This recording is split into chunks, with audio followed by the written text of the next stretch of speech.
Howdy peeps, and welcome back to the channel. Not entirely sure where to start with this one. A couple of weeks ago I made a comment in Benno Cichlids live stream, Saturday mornings here. We were talking about filter media, and I commented that I wasn't entirely sure that an expensive or specific biomedia was necessary, and whether it actually did anything in most cases that a cheaper, simpler media doesn't accomplish. Now, there are obviously different scenarios and different cases. Every tank is different, and the subjects of how porous something is or how many thousands of square feet surface area it has and all that came up. But surely, well, not surely, factually, there will only be as much bacteria in the system, not just in the filter, everywhere in the system, to support whatever bioload there is. Now, for example, if the fish produce 1 gram of ammonia per day, then there will be enough bacteria to process that 1 gram of bacteria a day, or 1 gram of ammonia a day. Then enough bacteria to process that the nitrite that is produced into 1 gram of nitrate per day, assuming it works evenly. And having extra media isn't really going to accomplish anything other than perhaps the bacteria are more spread out, or, well, that's about all. Obviously you're going to get to a point where if you're putting a big enough bioload in a tank, you're going to need more bacteria than perhaps your filter media or your plants, hardscape, substrate, glass, tubes, anything else in the tank can support. And okay, then you do need more media. But I would think that the chances of overloading a system that much, you're going to have a bigger problem than an ammonia spike, let's be honest. You're probably getting to the point where there's not enough room for the fish to move. Now, we all know about overstocking a tank. Now, is that overstocking a tank purely based on how much room fish need to swim, how much territory and things like that?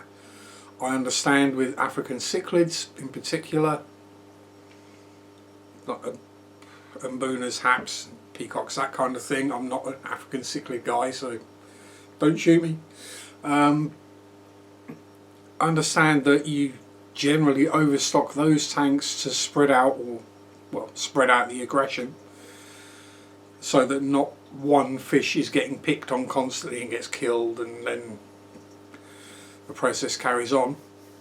But it spreads it out so everyone gets a chance to chill and relax and hide up and recover and all that. But is that level of overstocking to the point where you need however many pounds or kilos of biomedia? I really don't think it is. Most of my tanks are run pretty much just with sponge, either just sponge filters, or in this case an internal fluval U4 which has got some of the bio rings that came with it, small pack, and a little box filter over in that corner. That's a 45 gallon or 200 litre tank, relatively heavily stocked. I never see ammonia in there.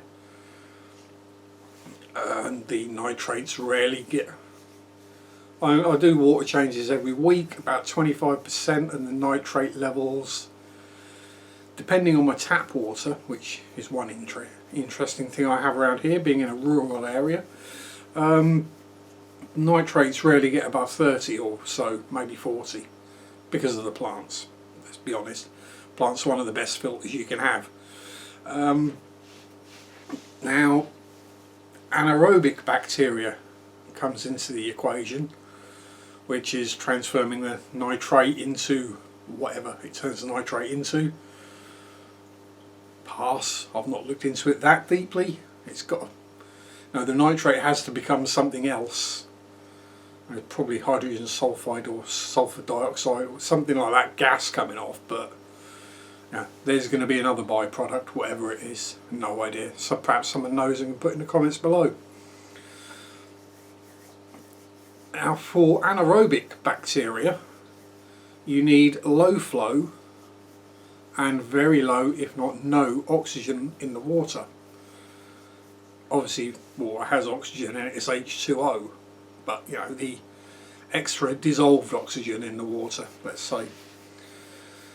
Now, you're not going to get that environment in a canister filter. Maybe a slight amount, you know, if you've got a lot of media in there you might get a little bit, but not enough to honestly make much of a difference. The only time that would come into use or come into effect, I would say, especially as the, now again, I'm not naming anyone, shaming anyone, no, that's none of my intent on this. I'm trying to explain where I come from on this. So it's generally the people with big powerful canister filters that are turning over 5, 10, 15 times the water quantity of the tank every hour that are espousing the use of kilo upon kilo or pound upon pound of media, whether it be bioball, simple plastic bioballs, pumice stone aka Seeker Matrix, or Biohome, or whatever. You know, I'm not trying to have a go at anyone or anything. As Corey explained in Ben's second video on the subject, they're companies that are in this to make money.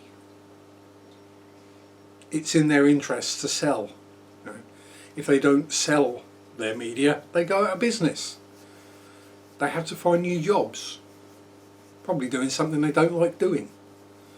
You know, it's, no, that's, anyway, back to where I was. If you've got these big canister filters, etc., with really high flow, you're not going to get anaerobic bacteria in that environment. If you've got a sump with areas of really low flow, then yes, you probably will. But again, most people don't have big sumps with large areas of low flow and that kind of thing.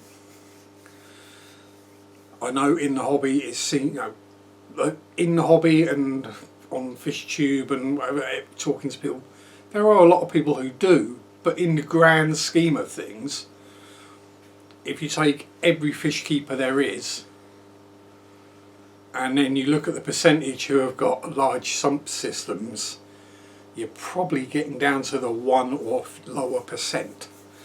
So I talk vast majority, not all cases. As I've said, each tank is different.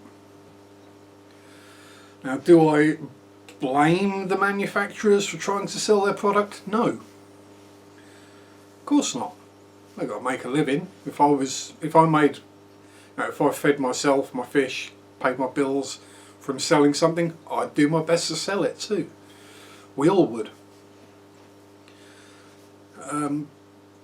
Do I blame, I don't blame anyone, but the hobbyists who use those products? No.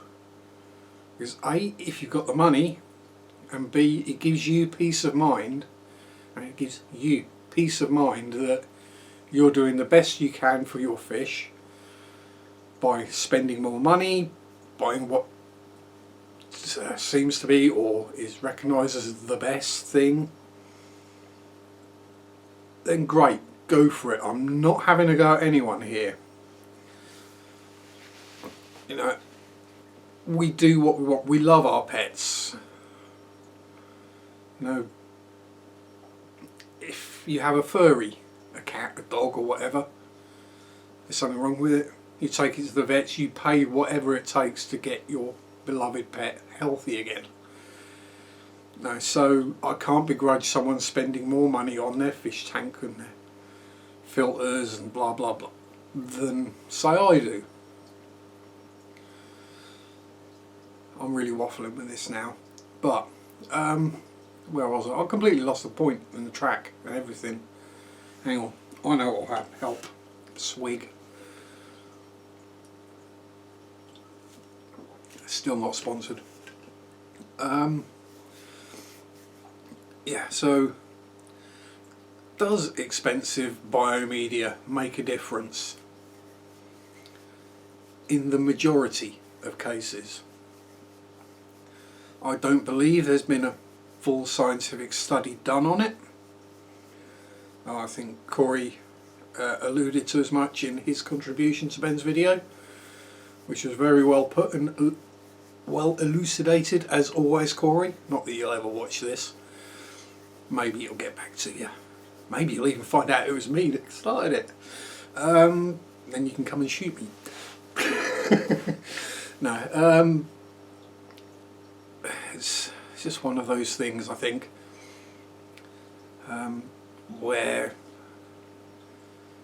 I lost my plot again. Help! I need a nap.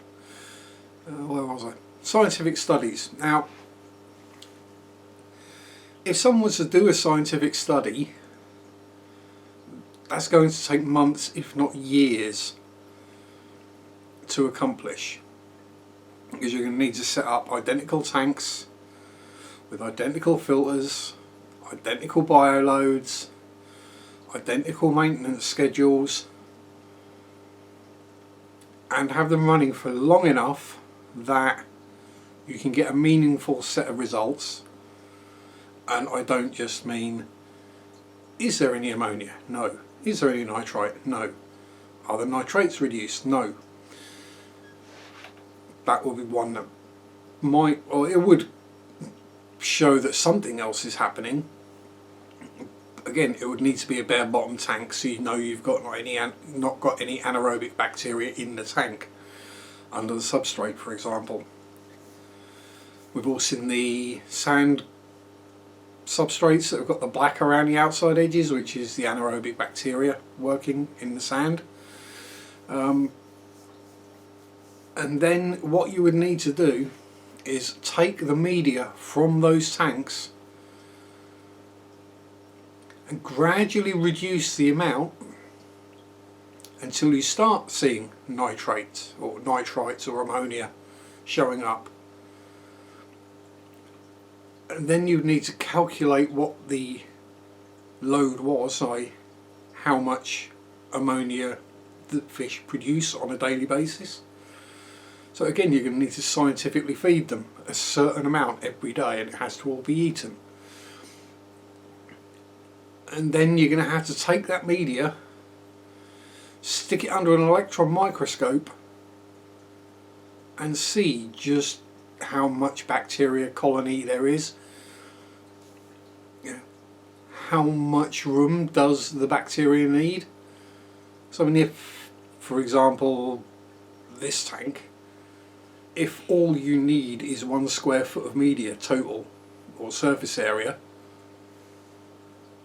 then that's really easy. You can just a little sponge filter down the corner there with a bit of floss in it has got more surface area than that, you know, just as an example. As you can probably agree, it's a very tricky subject to discuss, as you will always upset someone. Not that I'm trying to, I mean, if I was, you'd know. I'd make it obvious. And it goes a lot more in depth than either most people are willing to think about, And again, I'm not knocking people for not wanting to think about these things, because they can send your brain into a bit of a spiral when you start getting deep into scientific stuff. And I mean, no, I'm more of a physicist than a chemist or a biologist, but you know, it's all kind of, it's that way of thinking about things anyway. And you know, some people just want an answer, and if putting a certain media in the tank is the answer, go for it. Not going to knock you, but caveat, I might upset someone now. If you go around telling people that, say, this tank, because I have been told this, that you need to run at least one Fluval FX6 and you need to fill all the trays with B brand of media, or you're not filtering the tank correctly, you're talking at your brown hole. Basically, you don't need it. Now, is there such a thing as overfiltration? Possibly. Is there such a thing as too much flow? Definitely, depending on the species. Obviously, if you're running a hill stream tank, you want a buttload of flow. If you're running a better tank, a little sponge filter just gently bubbling away in the corner does plenty enough. And trust me, I've got a 15 litre better tank, which is what, that's like 4 gallons, something like that. Ooh, pardon me. That is literally running on one tiny little sponge filter. No ammonia, no nitrate. It's relatively heavily planted. There's beggar all nitrate in there, because I pull out handfuls of it every week in the form of duckweed and stem plant. Now that tank, is it overstocked with one better? No. Is it overstocked with one better, 4 Nerite snails and probably getting on for 100 cherry shrimp? Quite probably. Is it underfiltered? No, because the water is clean. There's nothing nasty in it. Everything in there is healthy. That, at the end of the day, is the important thing, is the tank healthy? If the tank's healthy, go with it. If the tank's not healthy, start looking at why isn't it healthy. Why am I getting ammonia? Well, has my cycle crashed? Have I not got enough media for, you know, say you're running a, just to go right out on one here, a 200 gallon tank with 25 goldfish and all you got in there is one sponge filter. Yeah, you're going to get massive ammonia spikes. No, but you know, common sense levels of filtration, you shouldn't be getting ammonia spikes. Unless something dies, or you know, the cycle crashes for some reason. So, yeah, filters. There's a lot more to it than meets the eye. They're a bit like transformers, really. So, much as I could probably waffle on for an hour or so about this subject, I just want to say thanks to everyone who has watched Ben's videos now, and not giving me a savage kicking in the comments. Thank you for Ben for making the videos and giving people the opportunity to think about the thing. That's all anyone can ever hope, really, is if you're putting a video out there like that about something, is people think about it. I try to think about everything. I don't take anything as gospel, as written. unless it's a scientifically proven fact and there is science to back the fact up, then I'll go, okay, yep, 1 + 1 = 2. Well, except in binary when it equals something else, but you know what I mean. 11 in binary. But yeah, there we go. Hopefully some of you have managed to stick through to the end. If you've got any comments, if you're still awake, give us a thumbs up, stick the comments down below, hit the notification bell, which is probably down there somewhere actually. Don't forget, subscribe, all that good stuff. I hope I haven't upset anyone or caused any real grief or anything. As I've said before, I'm relatively new to this hobby. I've not even been doing it 18 months yet. So it might just be I'm looking at things with fresh eyes and seeing things a different way. So anyway, enjoy your fish keeping and your filters. Peace out. Rock on. Bye bye.